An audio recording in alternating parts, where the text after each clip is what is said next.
Kells Bay Gardens snuggles into the hills on the Kerry coast. It almost feels like you're on a tropical island. The microclimate gives the non-native species a great head start, and the garden is full of fecund growth.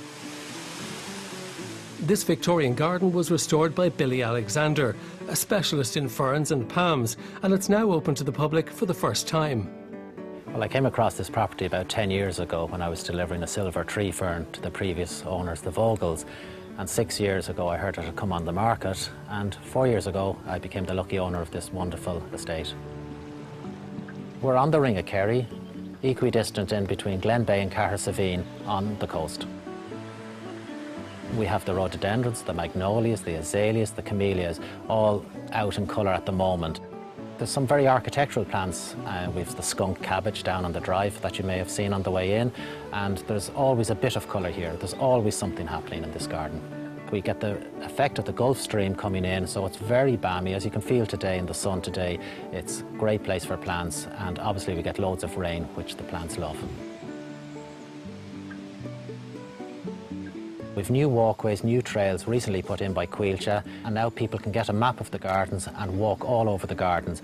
And in time, we have further plans to open up the front of the garden.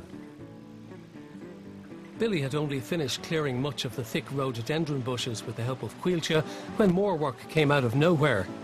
Unfortunately, after the very bad cold snap in mid-late January, about 15 of these huge big ABs, fir trees, came down. You can see from the root ball, they're very shallow rooted on top of the rock that is very near to the surface here. And we've spent the last few weeks, months, trying to clear them up to have the gardens open and ready for the public. What makes Kells Garden special are the rare specimens that Billy has combed the world for. There's a lot of rare plants here. One of them that has just been recently brought back into cultivation after 60 million years of being out of it is the Wollemi pine from the Blue Mountains in Australia. Apparently it was found in a very small part of the Blue Mountains, which is totally protected, and they were able to get some seed and microcrop it into tissue culture, and now it's available for all to get. You can see it here. There's a wonderful specimen about 2 metres tall in the primeval forest. This is the Juania australis. This is the world's rarest palm tree. It comes from an island called the Juan Fernandez Islands, better known as Robinson Crusoe fame, where Alexander Selkirk spent 4 years and 4 months. I was lucky enough to visit the island and seeing this in its native habitat. So rare, but there's one palm tree in Valparaiso, and I was lucky to get the seed and propagate this plant. We also are fortunate enough to have the Jubea chilensis, the Chilean wine palm, which you might have seen in the palm and succulent garden, and that's Ireland's biggest palm tree. It weighs about 11 tonnes, which was weighed when we put it in. It's been in about 3 years and it's thriving, even after the very difficult winter. It was quite a difficult exercise because we had to get the paperwork, we had logistic problems of getting it down here, down off the Ring of Kerry road and into where it is now sitting in the palm and succulent garden. You need 2 cranes, you need to get it horizontal, and then it needs to slowly be put into a 40-foot container. Very exciting, very nerve-wracking because it wasn't cheap. Humans have only been on Earth for less than 2 million years, and this particular human for less than a decade. But ferns shared the Earth with the dinosaurs 200 million years ago. They're rather unusual plants. In spring, their branches, or croziers, unfurl in a majestic gesture to nature.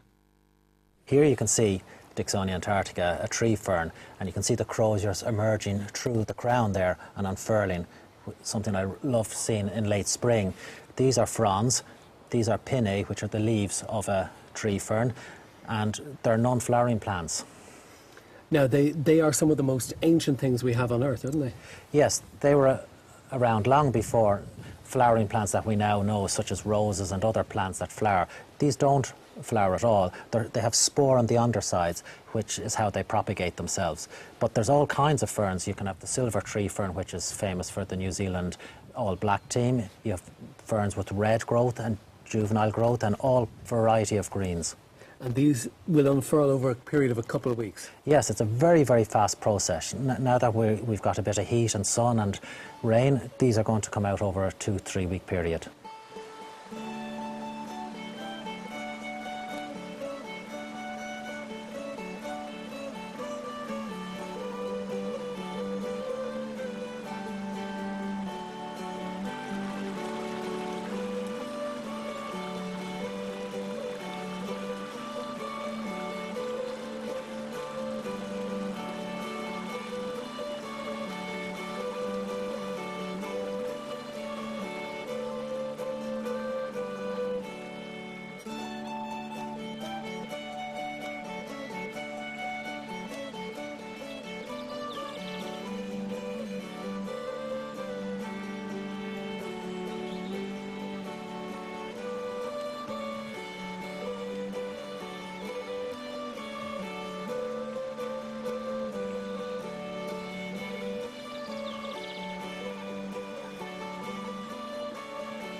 Billy lives and works in Dublin during the week and comes down to Kerry on a Friday to continue the work at Kells Garden.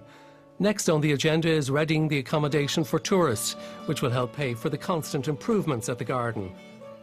Just recently we've been renovating the house and the apartments, and now we have 9 bedrooms available for rent at any one time.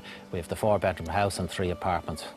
All kinds of people come here, maybe artists, maybe poets, maybe writers, maybe garden people. You can walk the trails. It's a garden for everybody. This is a lifetime project. It's passion fueled. It's what I want to do. It's what I want to enjoy my life doing.